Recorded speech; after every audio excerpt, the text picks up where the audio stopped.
Bienvenidos, esto es Radio Sefarad y estas son las noticias. Comenzamos con los titulares de hoy. Las fuerzas de defensa de Israel afirman que pronto aumentarán el ritmo de los ataques en la ciudad de Gaza. A la espera de que los residentes de la ciudad de Gaza se dirijan al sur, Israel prepara nuevos sitios de ayuda en Rafah. Trump exigió a Netanyahu que no repita el ataque a Qatar, que entierra a los dirigentes de Hamás eliminados. El gobierno israelí llora el asesinato del joven activista estadounidense Charlie Kirk. El Departamento de Estado acusa a Sánchez de envalentonar a los terroristas y alerta sobre el antisemitismo en España. Estas son las noticias que comenta Jorge Rosenblum. Hola, Jorge. Hola, Raquel. Comenzamos.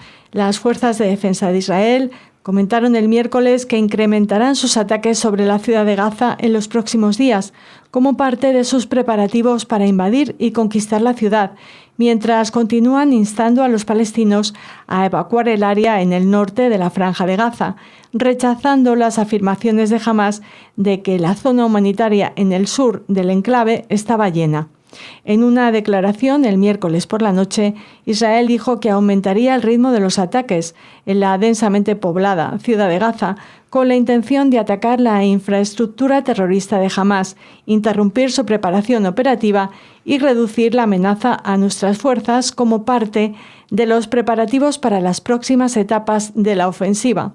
Como parte de estos preparativos, dijeron que habían atacado más de 360 objetivos terroristas en la ciudad de Gaza en los últimos días, incluidas varias torres de gran altura que estaban siendo utilizadas por Hamás para diversos fines.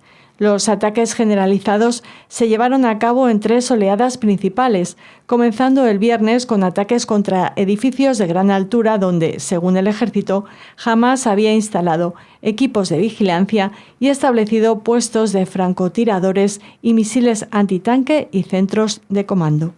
Bueno, esto la gente quizás cuando ven las noticias y ven el derribo de estos edificios se plantean: ¿pero para qué lo hacen? ¿Por qué lo hacen? Pues esto tiene una explicación lógica en el diagrama de lo que es una guerra en territorio urbano. Cualquier edificio alto puede ser utilizado para atacar a las fuerzas y con una ventaja que les proporciona la altura. Esto es casi lo mismo que hace siglos, pues los castillos y los sitios de defensa se establecían en lugares elevados que dominaban sobre la planicie por debajo, ¿no? Es lo mismo la situación ahora, es decir, es mucho más difícil disparar hacia arriba que hacia abajo, y en estos edificios aparte pues se habían instalado una serie de mecanismos también electrónicos para controlar y visualizar la llegada de otros efectivos, por ejemplo, blindados por otras calles, etcétera, etcétera. Así que esto tiene una lógica de guerra, porque esto es lo que se está viviendo en Israel y en la Franja de Gaza desde hace casi 2 años. Seguimos. Israel está construyendo 2 nuevos sitios de distribución de ayuda que, según los militares, serán entregados a la Fundación Humanitaria de Gaza, respaldada por Estados Unidos e Israel en los próximos días. Las fuerzas de defensa de Israel invitaron a los periodistas a visitar los sitios el miércoles antes de que entren en funcionamiento, una vez que se cumplan las condiciones de seguridad, en palabras de un portavoz militar. Bueno, esto es lo que se había anunciado y que se está cumpliendo, es decir, de que los puntos de distribución de ayuda humanitaria, es decir, alimentos, medicamentos, etcétera, se están incrementando, pero en la zona del sur de la Franja de Gaza, hacia donde Israel ha conminado a los palestinos de la ciudad de Gaza a desplazarse, porque allí se va a concentrar la ayuda humanitaria y también digamos de que es una zona mejor controlada y sobre la cual pues Israel se supone que no va a tener que actuar militarmente, con lo cual van a estar más seguros. Así que esperemos que la población de la ciudad de Gaza acuda a este llamamiento. En realidad a pesar de que ya se ha hecho hace varios días y que en las noticias se ven imágenes de grandes masas de gente que se desplazan por la carretera de la costa, todavía la cantidad de gente que ha salido de Ciudad de Gaza no es tan significativa, va en torno al 20%, y evidentemente la población civil está en una proporción mucho mayor en esa zona. El presidente de Estados Unidos, Donald Trump, exigió que Israel no vuelva a atacar a Qatar durante una llamada telefónica el martes con el primer ministro Benjamin Netanyahu, después del ataque selectivo de las Fuerzas de Defensa de Israel contra los líderes de Hamás en Doha. Los asesores de Trump quedaron impactados por el ataque y una fuente cercana al presidente estadounidense expresó preocupación por la forma en que Netanyahu y su principal asesor, el ministro de Asuntos Estratégicos, Ron Dermer, manejaron el asunto, calificándolo de un recordatorio desagradable del comportamiento que causó tensión con Trump en su mandato anterior. A pesar de la advertencia informada y la condena internacional generalizada, Netanyahu ha defendido firmemente el ataque, advirtiendo a Qatar y a todas las naciones que albergan terroristas que podrían seguir ataques adicionales si no expulsan a las figuras terroristas. Según ha trascendido, Israel decidió atacar a Hamás en Qatar tras abandonar la idea de una operación similar en Turquía, país miembro de la OTAN y donde también residen muchos altos dirigentes del grupo terrorista, confiando en que la administración Trump podría manejar el asunto con Qatar, a diferencia de lo que ocurría con Turquía. Qatar celebra este jueves funerales en la capital, Doha, por aquellos que murieron en el ataque. La capital de Qatar será sede de una cumbre árabe-islámica de emergencia el próximo domingo y el lunes para discutir este ataque israelí a Doha.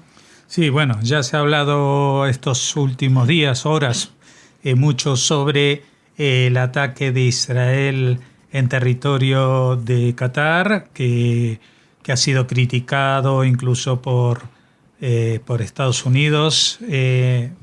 Y aquí en esta noticia se trata de explicar por qué se llegó a este ataque y se prefirió a la otra posibilidad que tenían, que era atacar en Turquía, pero al ser miembro de la OTAN, pues hubiera sido mucho más difícil para Estados Unidos, justificar que Israel pudiera atacar en territorio OTAN, aunque sea contra grupos terroristas como los de Hamás.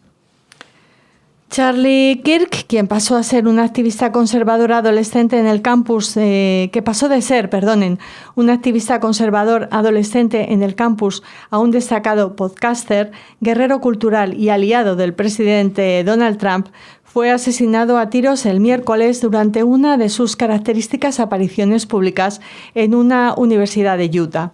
Tenía 31 años. Kirk murió haciendo lo que le convirtió en una poderosa fuerza política: movilizar a la derecha en un campus universitario, esta vez en la Universidad del Valle de Utah. Su tiroteo es uno de los crecientes ataques contra figuras políticas, desde el asesinato de una legisladora estatal demócrata y su esposo en Minnesota hasta el tiroteo de Trump el verano pasado, que han conmocionado al país. Los líderes israelíes lamentaron la pérdida de Charlie Kirk, considerado un querido amigo del Estado judío. Netanyahu comentó que había hablado con Kirk hace apenas 2 semanas y lo invitó a visitar Israel. El activista conservador estadounidense de 31 años y fundador de Turning Point USA recibió un disparo mientras hablaba ante una multitud de miles de personas en la Universidad del Valle de Utah en su última gira por los campus estadounidenses. Bueno, según tengo entendido, por lo menos hasta esta hora, no se ha detenido al responsable de este ataque. Por lo tanto, no tenemos elementos para afirmar categóricamente el origen de este asesinato. A mí me llamó muchísimo la atención cuando he visto esta mañana las imágenes, la precisión milimétrica con que fue asesinado, un tiro en la sien. Estamos hablando de una manifestación muy grande que recuerda aquella en la que estaba Trump y le rozó la oreja, como recordarán hace unos meses. Y la verdad es que no sé cuál va a ser en definitiva el resultado, pero evidentemente quien lo hizo tenía un material bélico muy avanzado, es decir, con una mira telescópica de gran precisión, seguramente un trípode para que no se produjeran la más mínima vibración, y estaría apostado en un lugar alto con suficiente visión de lo que pasaba alrededor. Esto la verdad que ya empieza a ser un problema en Estados Unidos porque estas manifestaciones suelen acabar mal, o por lo menos ya han acabado mal en varias ocasiones. Por lo tanto, a mí me llama la atención que siendo un líder, el asesinado Charlie Kirk, un chico joven pero líder de la extrema derecha en Estados Unidos, ¿quién podría ser el que lo haya atacado con suficiente preparación militar y en el manejo de las armas como para realizarlo? Porque ya saben, en Estados Unidos pues hay libertad de posesión de armas, pero los mayores defensores de esta libertad son justamente la gente que vota a la derecha y que no son los supuestos enemigos que tenía Charlie Kirk. ¿Podría hablarse entonces quizás de un elemento extranjero que haya venido a sembrar la confusión, pero que contase con una infraestructura mucho más sofisticada que la de un tirador espontáneo o simplemente con fines políticos? Yo no sé, yo creo que hasta que se sepa, mi hipótesis, que es totalmente personal y no tiene ningún elemento al que yo haya accedido de forma diferente a la que puede acceder cualquiera, yo me inclinaría justamente por alguien vinculado a regímenes islámicos radicales de Medio Oriente. Y quizás recordaría a las acciones que Irán ha propiciado reclutando a miembros de Hezbollah, también en atentados terroristas ya en los años 90 en Argentina, pero también en otras muchas ocasiones, como en el asesinato del abogado Nisman también en ese país. Como digo, es nada más que una hipótesis que puede ser una de tantas, pero que me parece más plausible que haya sido un simple delincuente o alguien que comete delitos de odio justamente oponiéndose a los líderes de la extrema derecha. Nuestra última noticia habla de España. La decisión de nuestro gobierno de restringir la cooperación militar y comercial con Israel, adoptada tras la ofensiva israelí en Gaza, ha provocado una reacción inmediata y contundente desde Washington. El Departamento de Estado ha acusado abiertamente a España de envalentonar a los terroristas y ha mostrado su profunda preocupación ante las implicaciones de estas medidas para la seguridad regional y la lucha contra el extremismo. La relación entre Madrid, Washington e Israel se encuentra hoy bajo una tensión inédita desde hace décadas. Los próximos días serán claves para medir hasta dónde llegan las amenazas o si finalmente prevalece el pragmatismo diplomático habitual entre aliados estratégicos. A día de hoy, el gobierno español mantiene firme su postura: embargo total al comercio de armas con Israel, prohibición del paso por espacio aéreo español a aeronaves con material militar destinado al ejército israelí y veto a la escala en puertos nacionales de barcos que transporten combustible para las fuerzas de defensa israelíes. Además, se han cancelado 2 contratos de adquisición de armamento a empresas israelíes por valor cercano a los 1.000 millones de euros. Estas decisiones, justificadas por Moncloa como respuesta a lo que denominan genocidio en Palestina, han sido tildadas por Washington como profundamente preocupantes, especialmente por producirse justo después del atentado en Jerusalén en el que murieron 6 personas, una de ellas con ciudadanía española, Jacob Pinto, de bendita memoria. La polémica no termina en el plano diplomático. Desde hace meses, informes estadounidenses alertan sobre un repunte significativo del antisemitismo en España. El Departamento de Estado señala un aumento del 77% en los delitos de odio antisemitas registrados durante el último año, 23 casos en 2023 frente a 13 en 2022. Este incremento incluye discursos de odio online, amenazas y actos de vandalismo. El informe anual estadounidense no solo apunta a datos cuantitativos, sino que también señala eventos políticos concretos. Destaca el caso del acto celebrado el 3 de junio de 2024 en el Congreso Español por Yone Belarra, exministra y líder de Podemos, donde activistas pro-palestinos glorificaron ataques contra Israel y negaron su derecho a existir. Este tipo de manifestaciones han llevado al gobierno estadounidense a acusar abiertamente a responsables políticos españoles, incluida Belarra, de incitar al antisemitismo. En paralelo, organizaciones judías españolas denuncian un ambiente hostil en universidades y redes sociales. El Observatorio de Antisemitismo reporta acoso a estudiantes judíos y campañas online con lemas considerados antisemitas. Bueno, ya saben que en estos días pasados hemos comentado estas declaraciones, posturas del gobierno español, coincidiendo justamente con el ataque terrorista en Jerusalén que mató a un ciudadano español, etcétera, etcétera. Pero ya hemos comentado en ese caso y en otras ocasiones que muchas de estas declaraciones del presidente español podrían tener un valor simplemente dirigido al mercado interno español para mostrar su cercanía a sus socios de gobierno y mantener esta coalición en tiempos en los cuales quizás tengan problemas para ello, ¿no? Pero que en la práctica esto no se ha traducido en ese boicot o en esa restricción que hablan de, por ejemplo, en los contratos militares con España, de España con Israel, porque hemos visto, a pesar de las declaraciones de que se habían cerrado las opciones de negociación, pues que han seguido adelante. Y bueno, ahora dicen que se han cancelado 2 contratos de adquisición de armamento por valor de unos 1.000 millones de euros. Esto veremos en detalle qué es lo que pasa, pero lo que también está claro es que por más que España quiera hacer un gran pronunciamiento contra Israel e incluso contra las políticas de Estados Unidos, pues necesita a Estados Unidos y por supuesto necesita mantenerse dentro de la Unión Europea.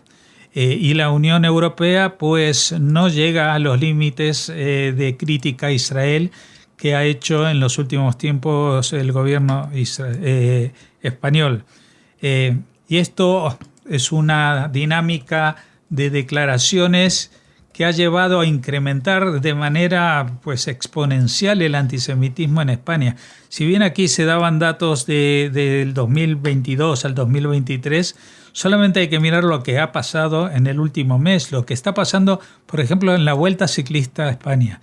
Ya hemos hablado con los responsables del grupo que lleva el nombre Israel en el de su equipo, que ha sido atacado, etcétera, etcétera. Bueno, ese equipo ha quitado el nombre de Israel y sigue siendo atacado.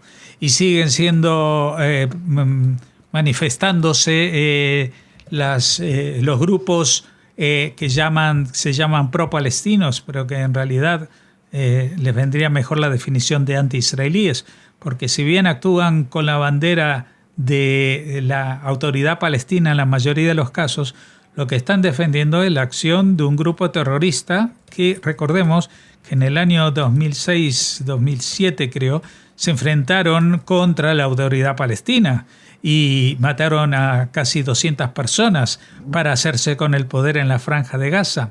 y que ellos no utilizan esa bandera de los blanco, verde, rojo y negro, sino que tienen su propia bandera, que es verde con un emblema en blanco, que es exactamente el mismo emblema que llevaba el grupo ISIS. Ya ustedes lo recordarán porque de esto no pasó tanto tiempo, solamente que el fondo era negro en ese caso. Pues la bandera de Hamas incluso es anterior a la fundación del grupo ISIS.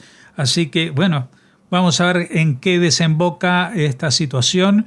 Como decimos, quizás esto sea más para un consumo interno y por lo tanto quizás España recule en alguna de sus declaraciones.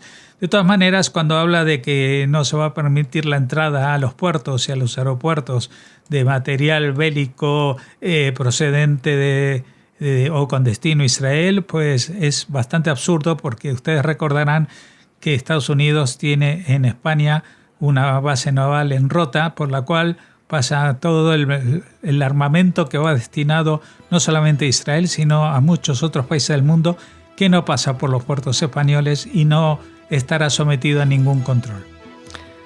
Concluye así nuestro informativo. Terminamos los espacios de noticias esta semana. Les esperamos la próxima. Muchísimas gracias y Shabbat Shalom.